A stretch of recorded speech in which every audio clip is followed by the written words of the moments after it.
लौह पुरुष सरदार वल्लभ भाई पटेल के 150वीं जयंती के प्रदेश व्यापी कार्यक्रम के तहत अमेठी के शाहमऊ हनुमान मंदिर से बहादुरपुर तक क्षेत्रीय विधायक व राज्य मंत्री मयंकेश्वर शरण सिंह की अगुवाई में जन एकता यात्रा का आयोजन हुआ। इस पैदल यात्रा में हजारों की संख्या में लोगों ने बढ़ चढ़कर हिस्सा लिया। आगे की रणनीति निश्चित तौर पर देखिए, सरदार वल्लभ भाई पटेल जी का जिस तरह का जो उनका कद था, उस कद के हिसाब से उनको देश के वो पहले गृह मंत्री बने, लेकिन निश्चित तौर पे वो देश के पहले प्रधानमंत्री होने लायक थे। और जिस तरीके से उन्होंने पूरे देश को 550 से अधिक रियासतों को मिला के भारत का गठन किया और एक राज्य जो जम्मू कश्मीर जो उनके हिस्से में नहीं आया, जो जवाहरलाल नेहरू जी जिसके अगुवाई कर रहे थे, वहाँ पर आज भी आप देख रहे होंगे कि किस तरीके से रोज़ न रोज़ कुछ ना कुछ वहाँ पर होता रहता है। और मुझे कहने में बिल्कुल भी संकोच नहीं है, अगर जम्मू कश्मीर का भी प्रभार सरदार वल्लभ भाई पटेल के पास होता, आज कोई समस्या जम्मू कश्मीर में नहीं है। राहुल गांधी जी कह रहे हैं वोट चोरी का पूरे देश में जो है। मैंने वही तो बताया कि 14 वोट में से 13 वोट सरदार वल्लभ भाई पटेल को मिले थे और उनके परदादा को 0 वोट मिले। तो उनके परदादा कैसे प्रधानमंत्री बन गए? बिना वोट चोरी नहीं बन गए। तो सबसे बड़े वोट चोर अगर हिंदुस्तान में कोई था तो जवाहरलाल नेहरू थे। पुरुष सरदार वल्लभ भाई पटेल की 150वीं जन्म जयंती के शुभ अवसर पर ये यात्रा निकाली गई है और यात्रा के आखिरी में ये एक छोटी सी जनसभा भी हो रही है। इस जनसभा की अध्यक्षता कर रहे आपके बगल के ही मौलाना आलम में कि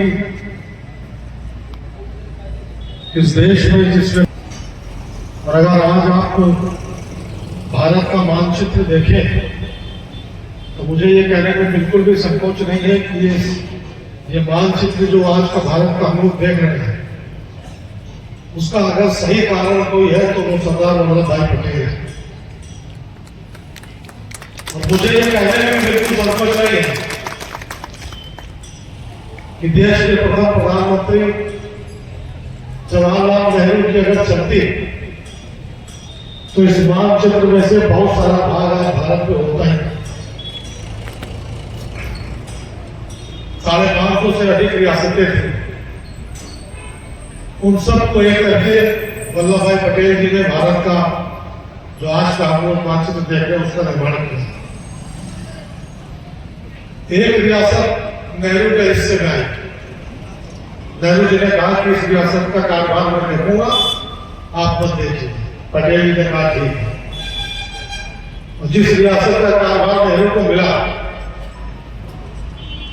उसका खामियाजा हम लोग आज भी हो रहे हैं। वो रियासत थी जम्मू कश्मीर। आज भी आप देख रहे होंगे कि भारत में पूरा जितना भी झंझट है, कश्मीर का भी प्रभाव होता तो आज जम्मू कश्मीर की कोई भी समस्या ना रहती। इसी प्रकार से मैं आप सब लोग को बताना चाहता हूं, एक रियासत थी जूनागढ़, बहुत बड़ी रियासत थी। और उस समय जूनागढ़ का जो राजा था वो मुसलमान था और जनता वहां की हिंदू थी। अब नेहरू जी ने कहा, वहां का जो राजा था वो चाहता था कि हम पाकिस्तान में मिल जाए, लेकिन पटेल जी ने कहा कि हम लाखों हिंदुओं को पाकिस्तान में नहीं जाने देंगे। उसके लिए उन्होंने नेहरू से लड़ाई भी की। नेहरू जी चाहते थे कि ये पाकिस्तान को छूटे दिया जाए। उसके बाद वहां पे पटेल जी ने कहा कि ठीक है, यहाँ पे लोगों से पूछ लिया जाए, रेफरेंडम ले लिया जाए। आपको मालूम है पूरी जनता ने वहां पे वोट दिया और पूरे जूनागढ़ में केवल 100 लोगों ने पाकिस्तान में विलय की स्वीकृति दी और बाकी पूरी जूनागढ़ जो है वो भारत में विलय हो गया। इस प्रकार से उन्होंने देश को एक करके खड़ा किया। अगर सरदार वल्लभ भाई पटेल प्रधानमंत्री बनते, ये भी किस्सा मैं आपको बता दूं, जब प्रधानमंत्री पद की बारी आई तो कांग्रेस की CWC थी, उसमें 14 लोग थे। कांग्रेस वर्किंग कमेटी, और उन 14 लोगों में वोटिंग हुई। 13 वोट कि प्रधानमंत्री किसको बनाया जाए। 13 वोट मिले सरदार वल्लभ भाई पटेल को, 1 वोट मिला कामराज जी को। नेहरू कितने वोट है? 0 शून्य। आज उनके राती वोट चोरी के ठोक कर रहे हैं। अब तो 0 वोट पाया था, प्रधानमंत्री उस समय हो गया था 47 में। अब सोच लीजिए वोट चोरी किसने की थी। बड़े मंदिर थे, अयोध्या जी, काशी, मथुरा और सोमनाथ। भारत आजाद हुआ,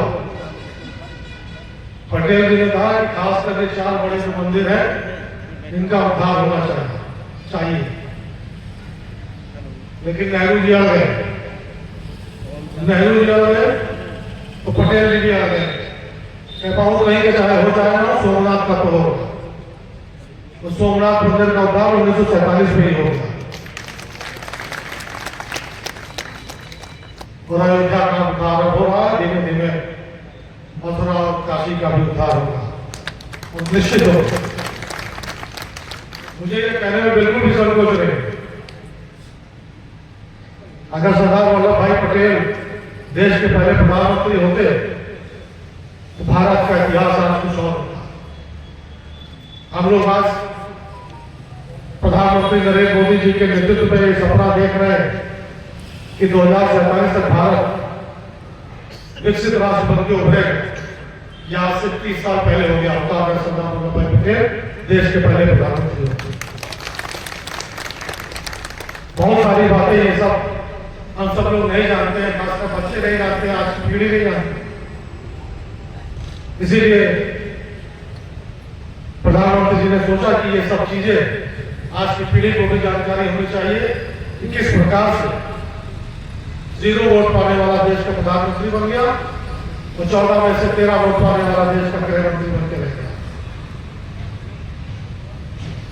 और आजकल तो सब ये गूगल का जमाना है, आप इसको सब देख सकते हैं फोन पे, सारी चीजें जानकारी मिल जाएगी। इसीलिए हम सब लोग से ये निर्णय लिया कि हम लोग, और इसीलिए 31 तारीख को हम लोगों ने बड़े शान से, बड़े धूमधाम से उनके जन्मदिन को मनाया और 1 नवंबर से 25 नवंबर तक जगह जगह पे, गांव पे उनका जन्म दिवस 150वां जन्म दिवस हम लोग मना रहे हैं। मैं अंत में उनको अपनी श्रद्धांजलि भी अर्पित करता हूँ और साथ ही साथ हम सब लोग गांव में उनकी जयंती मनाकर उनके बारे में लोगों को बताकर, और जो उनकी आकांक्षा थी कि भारत एक विकसित राष्ट्र बने, उसमें अपना अपना हम लोग अपना भाग उसमें हम लोग दें। निश्चित तौर पे मैं एक बार फिर आप सबका आह्वान करता हूँ, जिस प्रकार से इतनी बड़ी संख्या में इस यात्रा में आप सब लोगों ने भाग लिया, आप सब लोगों का मैं बहुत बहुत आभार व्यक्त करता हूँ, धन्यवाद देता हूँ। और मुझे पूरा विश्वास है कि आप सबका आशीर्वाद इसी प्रकार से मिलता रहेगा।